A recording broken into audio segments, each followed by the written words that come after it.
everyone and welcome back. If you're new here, my name is Marnie. I am a 5th year college student at Chico State University. Today we'll be talking about a very personal but important topic, which is finances. Specifically, how to handle finances in college. I moved out at 18 into the dorms with no clue about finances at all. No one ever talked to me about it. I had no idea what I was getting myself into, and I had to figure it out pretty much on my own. For a lot of people, college is the first time that they are truly in charge of finances on their own. And if you're anything like me, my parents, specifically my dad, who works in finance, didn't really give me a solid explanation of like, here's a credit card that we signed you up for, figure it out. Like, I don't know what a credit card is or does or means or what happens if I just keep spending money on it. Same with my debit card. I didn't realize that, oh, I shouldn't buy all of my friends pizza on a Saturday night because I'll run out of money. Maybe I'm stupid, but no one ever explained it to me. I didn't grow up having to know anything about money, which I know is me coming from a place of privilege, but it's also my parents not involved me in the finances at all. So you may be like me, or maybe you have a little bit more of a solid foundation in personal finance before you got to college. But either way, you're watching this video, so I'm gonna give you what I've had to learn through being dumb. Oh God. Like I said, I moved into college, didn't know anything, thought that my parents would be paying for everything because they just kind of sent me off to college without ever talking about it, and my dad paid for tuition and my application fee and the dorms, and I figured that would just be college. Like he would just pay for stuff and everything would be fine. And then he got laid off my sophomore year and I had to take out a student loan in order to pay my rent and my tuition, and then took out student loans for the rest of the 4 years I was in school without ever realizing gotta pay those back one day. Over 4 years of student loans, I have used them for practical things like rent and tuition and books, and I've used them for I wanted to buy some new Nike sneakers. So with that in mind, knowing that I have done stupid with zeros on the end, that I have a PhD in DUNB, as my boy Dave Ramsey would say, which here he is, watching over me. Thanks, Mary Beth, for this one. Love him. With all of the Dave Ramsey I've been watching, I'm going to try to help you, if you're watching this, know a little bit more about finances in college, how to avoid going into debt, or at least go into debt a little bit smarter than I have. But you should just avoid it. So let's discuss your college finances, budgets, part-time jobs, credit scores, and avoiding student debt so that you can get out of college ahead of the game rather than tens of $1,000s behind. This video will probably be kind of long, so I'll have timestamps in either the description or in a comment, depending on what's easier for you to click around on. So feel free to click around if there's something you have specific questions on. Step 1. Know how you're paying for college and have a backup plan. While I assumed that my dad was going to pay for college, we never really talked about it. And there was no set expectation of like, this is your monthly budget. If you go over that, that's it. You don't have any more money. And I think that because there was nothing set, like you need to get this GPA and this is how much money you get, I never really, especially early on in college, learned like, what do you mean I don't just get to go do whatever I want? So if your parents say that they're gonna help you with college, sit down with them, be like, hey mom and dad, or whatever your family dynamic is like, what's the plan? Because money is something that is difficult to communicate. I think especially, at least to my parents' generation, like my dad still doesn't want to talk about it, but try to talk to your parents about it. Find out what they're expecting from you and know what to expect from them so that you can start to form a plan. That way you can go into college knowing what to expect, knowing what you can afford, and being a bit smarter about money and not suddenly getting dropped by your parents, because this has also happened to people I know where they thought they could do whatever they want and then all of a sudden their parents are like, you don't get any more money, you need to get a job. And then they were like, I gotta do what? And I think it's a lot more beneficial to have that discussion than to suddenly have your parents go, I saw your grades, you're not getting any money anymore, or something along those lines. If you don't have any help from your parents or family members, apply for FAFSA, apply for grants, apply for scholarships. For this, I definitely recommend Anthony O'Neill's Debt-Free Degree, which I should have read 4 years ago when I took out my first student loan, but I didn't. Anthony O'Neill is a Dave Ramsey personality. As is becoming a theme on this channel, I really love the Ramsey personalities. I find them super helpful, even though they're far more religious than I have ever been and will ever be on this channel. So there's that. Regardless of the religion part, they're super helpful. They have really good financial advice, and I recommend it. That book will break down everything you need to know about getting through college with zero student debt, which is ideal. You should also keep in mind that, at least in California, the first 2 years of community college is totally free through tax dollars. I think in almost every county. That can save you anywhere from like $12,000 to 30 or 50, depending on what your living expenses would be if you were at college, out of the house, paying for living expenses. There's far less shame in living at home with your parents from 18 to 20 and going to community college and working a part-time job and really not being stupid than there is with being 23 and graduating from college but having to move in with your parents because you're in tens of thousands of dollars of student loan debt. So you kind of got to pick your battles there. That's the difference between you being able to afford college and not. I would highly recommend that. Transferring to another university is really not that hard. I think especially to Chico, there are tons of transfer students and they all seem to do pretty well. I know a lot of transfer students, it's like they've been here the whole time. We're a very accepting community here in Chico. Once you know how you're paying for college, whether it's through parental help or you're paying for it yourself, or grants and scholarships and FAFSA, or a mix of one or two or all three, you need to budget.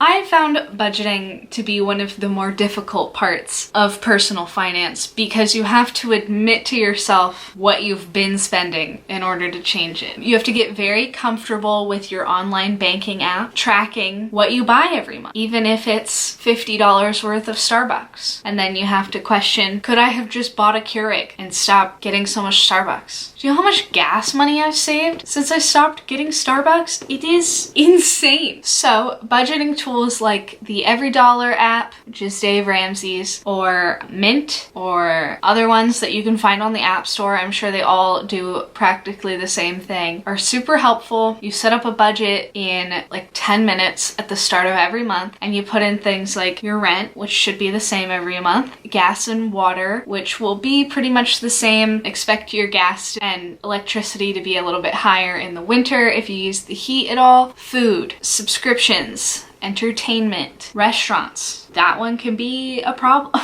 Fun money, clothes, miscellaneous purchases, all of those things should be planned out as well as you can at the start of every month. And this transition into budgeting every month is hard because personally, I had to come to terms like, oh, I'm an impulsive shopper. If I had a bad day, I'm going to Target and I'm treating myself because that's the thing that people do. Retail therapy. Budgeting makes you look at your purchases and go, oh, maybe I don't need to go to Target again this week. And that can be very difficult to come to terms with, especially since it's kind of a habit that you can fall into over years. But you'll also see things like, oh my gosh, I've been paying $9.99 a month for my Apple Music when I should be paying $4.99 because I'm a student. Or, oh my gosh, I thought I canceled that Audible subscription and I've been paying for it for months. It may be difficult, but you have to get completely comfortable with your banking app, with what you're spending your money on, and with the reality of your spending habits, and the reality that, oh, I'm spending way too much money on this stupid thing and I should stop that, because it can really hurt the ego, but it's beneficial. And doing that regularly, setting it every month, looking at it once a week, once every 2 weeks, and sticking to the budget and adjusting for when things happen, but trying to keep it on that same track. I can show you guys what a budget of mine looks like, but if that's something you're interested in, I'll try to link videos down below of other people going over their budgets, more so on the Dave Ramsey plan. And I'm not saying you can't spend money on things you want, but it should be something that is less impulsive. So if you want to spend money on makeup every month, have a spot in the budget for that.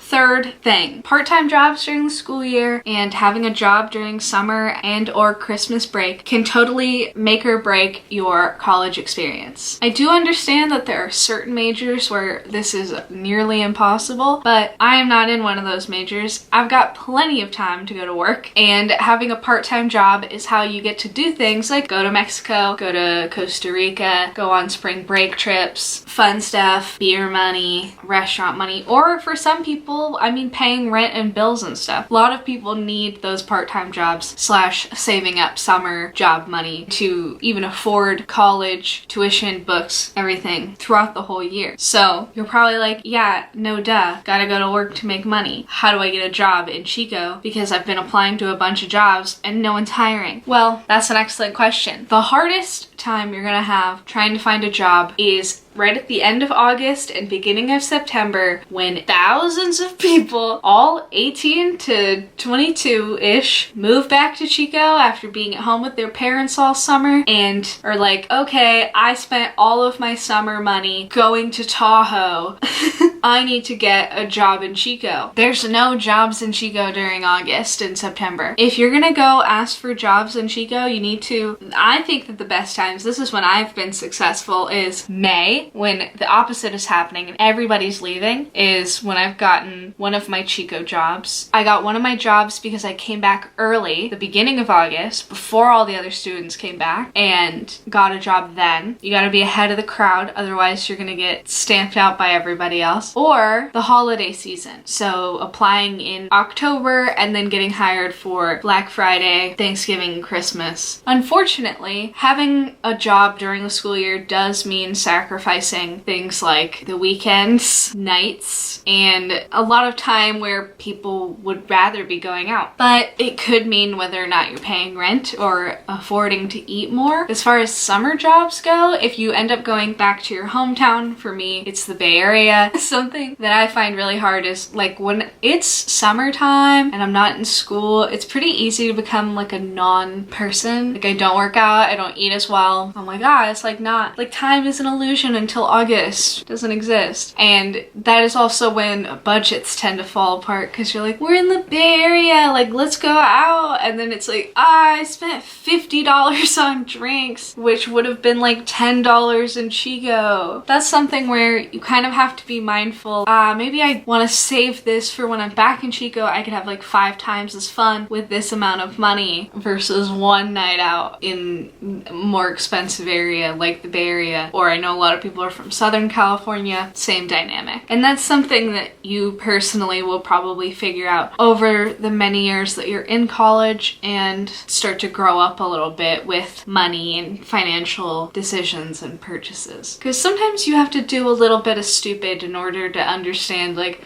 ooh, I don't want to do that again. I didn't like that very much. Number 4, finding deals to make things more affordable. I do have another video coming in like 2 weeks-ish about specifically food and drink related deals in Chico, but for all students, there are tons of deals on tons of different things that you really wouldn't expect. Like I said, Apple Music and Spotify both have student deals. I think both of those are through uni days, and things like Apple will give you up to $200 off of Apple products. Gymshark has, I think it's like a 15% discount. Levi's, H&M, Adidas. And then there's things like in Chico, the Safeway gives you 5% off for having a Chico State ID, as well as certain restaurants downtown having meal deals, which like I said, will be a whole other video because there's just a lot to get into there. On top of that, as far as food and other purchases go, the school, through the ITSS, you can get free Microsoft Office, so Word, PowerPoint, spreadsheets, Excel, that's what it's called. All of those, as well as I think they just started doing this with the Adobe Creative Cloud. So Photoshop, Premiere, I think is their video editing software. And then I'm sure there's a couple of others that I don't even know about. And you can get all of that for free, which both of those cost like quite a bit of money per year. And it's a lifelong, I mean, if you keep that laptop or computer, it lasts pretty long. And that's something that I'm pretty sure you only get to take advantage of while you go to school here. So like I plan on getting the Adobe Creative Cloud on my computer right before I graduate and then just be like, thanks guys, and using it as my editing software for the foreseeable future. Yeah, and just doing little things to make your life more affordable. For example, my friend group, we have one of each TV service. So like my dad has HBO, so everybody uses that HBO. I pay for Hulu, Jack pays for Netflix, and sometimes Jacob will have, he had Disney Plus for a little while. And like I said, I'm gonna have a whole video coming on that topic specifically.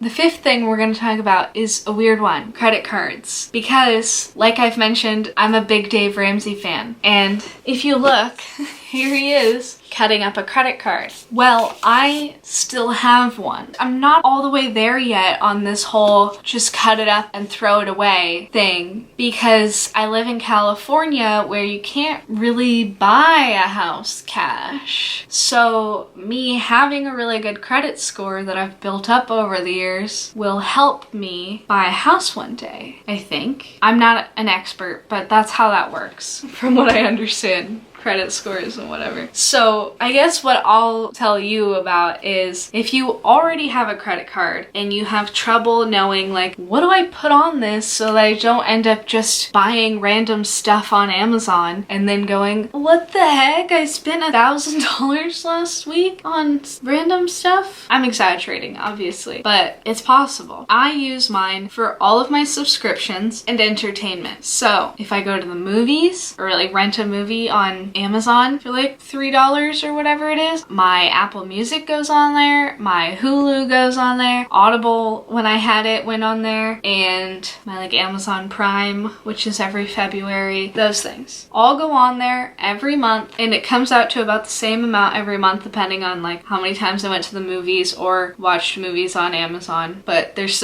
like a base payment that's due every month, and it makes it so that I don't really have to be walking around swiping it at random stores and then forgetting that I even bought anything. It just helps me pay it off every month because I can already budget for that in my budget, versus say I was like, oh, I'll just use this sometimes, then it's just kind of random. I don't know what I'm spending on it. It can get all out of whack. Some people like to do, they only buy gas on it, but it just kind of depends on you and what you think will work for you. I think the subscriptions one is good because it just keeps you on that regular thing that's being charged on your account instead of swiping it willy-nilly out and about. But that's because I have previously been like, this is imaginary money, swipe.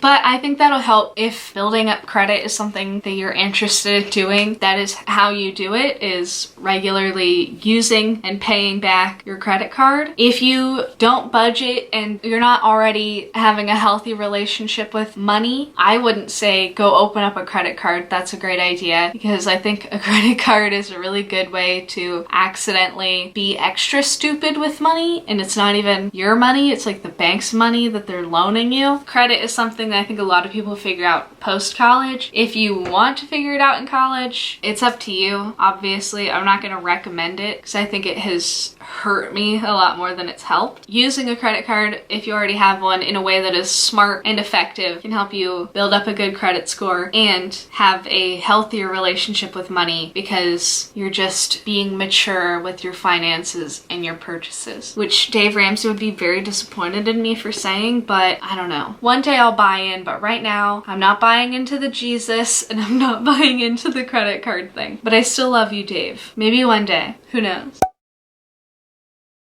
The last thing that we'll talk about is that personal finance is personal. It's gonna look different for everybody, and it is lifelong. If you can learn it now, learn it early on, and hopefully not make as many mistakes, but make your mistakes early so that you can fix for them and you don't end up being 70 years old, still working with no retirement saved up. That is wonderful. I think a lot of people don't think about finances until they're already out of college, or maybe already in debt and then out of college and then unemployed, and they're like, ooh, what did I do? Because I didn't figure out finances until like 6 months ago-ish, and I was like, whoa, who's been running this thing for the last 5 years? Because I don't remember spending any money.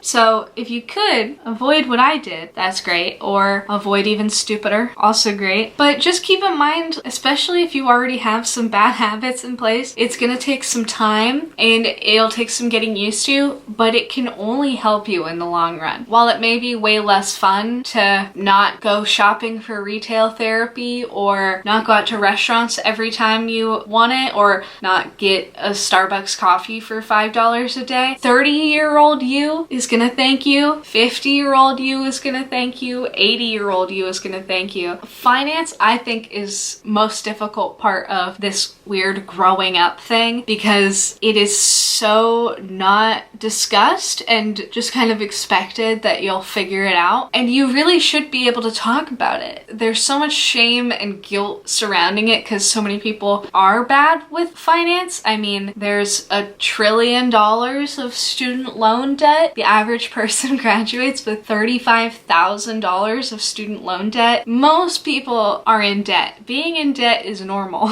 but that doesn't mean it's good, you know? Because I think most people are kind of stupid, including me. Doesn't mean that being stupid is good. While you may not be able to do some Ariana Grande, I see it, I like it, I want it, I got it right now, it may be a lot more like, I see it, I like it, I want it, I got a degree, I got a job that pays well, I saved up for it, I got it. Which is way less exciting and like way less sexy, but the sooner you can accept that that's the reality and that's what's gonna happen, I think the happier you'll be in the long run and the less stressed out about money, because you'll already know what you're talking about and know what you're doing and be comfortable with your finances, so that when you transition into a job, you don't go, ooh, oh my god, they're paying me so much money, I'm gonna buy whatever I want, it's Gucci belt time. Be patient with yourself. Know that you are in control of your whole future. The decisions that you make, positive or negative, control the outcome. There's no the man keeping you down, it's just you. So if you want to be ahead, decide, I want to have this, this, and this, therefore I'm willing to sacrifice this now so that I can have that later. Way less fun, but it's the reality. I hope that this was helpful. I know finances are kind of a weird thing to talk about. People don't really discuss them on the internet because it hurts to get online and go, hey guys, so I've been dumb. Let me tell you about it. I mean, I obviously have no real problem talking about it. So if you want to hear more about what my budget looks like, I'm gonna be showing off my getting out of debt journey. If you have any other money or finance questions or college questions, because I still am making these videos while I'm here, I love you so much. Thank you so much for watching, and I will see you next time.